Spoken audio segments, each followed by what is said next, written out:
तो से हम क्यों नहीं आगे बढ़ते? लेखक कहता है आज ये घुड़दौड़ हो रही है, इस घुड़दौड़ में जो भी आगे निकल जाए, छोटे छोटे देश भी आगे दौड़ रहे हैं।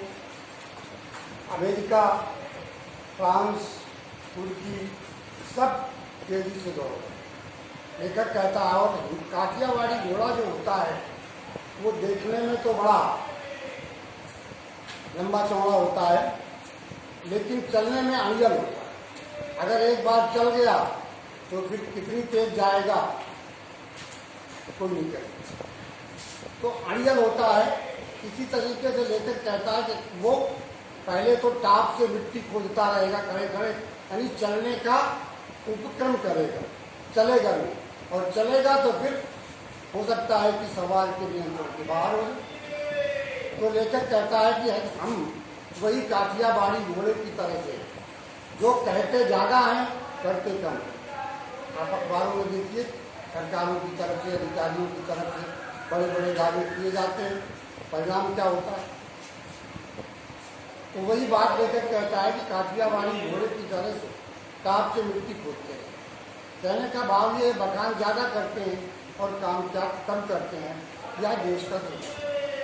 लेखक कहता है और तो जापान जैसे छोटे से देश भले ही उनके पास प्रगति के साधन उतने उपलब्ध न रहे हों, लेकिन वो भी सबसे आगे जाने का प्रयास कर रहे हैं, उन्नति के मार्ग पर सबसे आगे बढ़ने का प्रयास कर रहे हैं। लेकिन पता नहीं क्या कारण है कि हम लोगों के मन में ये भाव नहीं आता, और हमारे पास हर चीज़ है। लेखक कहता है कि हम आगे नहीं बढ़ पा रहे हैं, तो इसका एक ही मतलब है कि कमबख्ती, यानी आलस्य का, वक्त को, समय को न पहचानने का जो दुर्गुण हमारे अवतरण अनुपात है, हम भारतवासियों के पास है, वही हमारे पीछे रहने का कारण है। जो प्राकृतिक संपदा है, जो बौद्धिक संपदा है, वो सब कुछ भारत के पास उपलब्ध है। शारीरिक श्रम भी है, इसके बाद भी भारत पीछे। भारतीय श्रमिक, भारतीय वैज्ञानिक, भारतीय डॉक्टर विश्व के प्रत्येक देश में हमारी मेधा पलायन कर रही है, और यही देख करके लेखक कहता है कि पता नहीं हम लोगों को क्या कमबख्ती है कि हम अपने देश के विषय में बिल्कुल नहीं सोचते।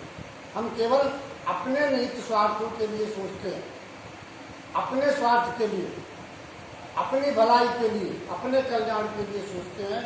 देश का क्या होगा ये सोचने का थोड़े किसी को। वास्तव में मनुष्य को क्या चाहिए? थोड़ी सी सुविधा।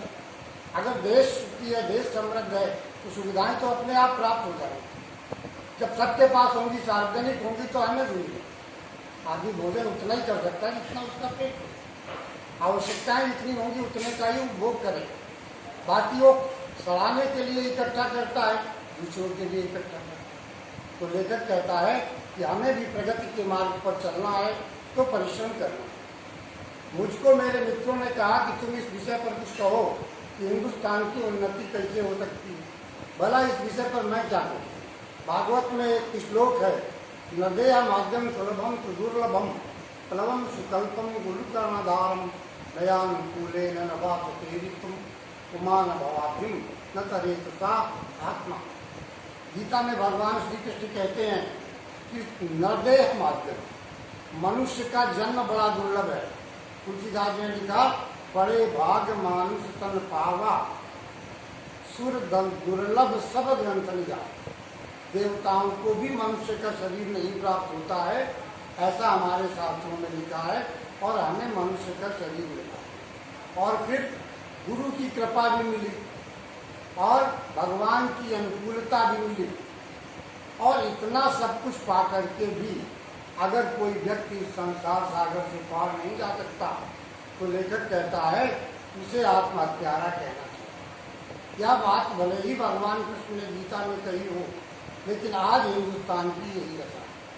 संपूर्ण समृद्धियाँ, पुष्कल समृद्धि होने के बाद भी देश उतनी उन्नति नहीं कर पा रहा है जितनी वांछित है और जितनी उसे कर लेनी चाहिए।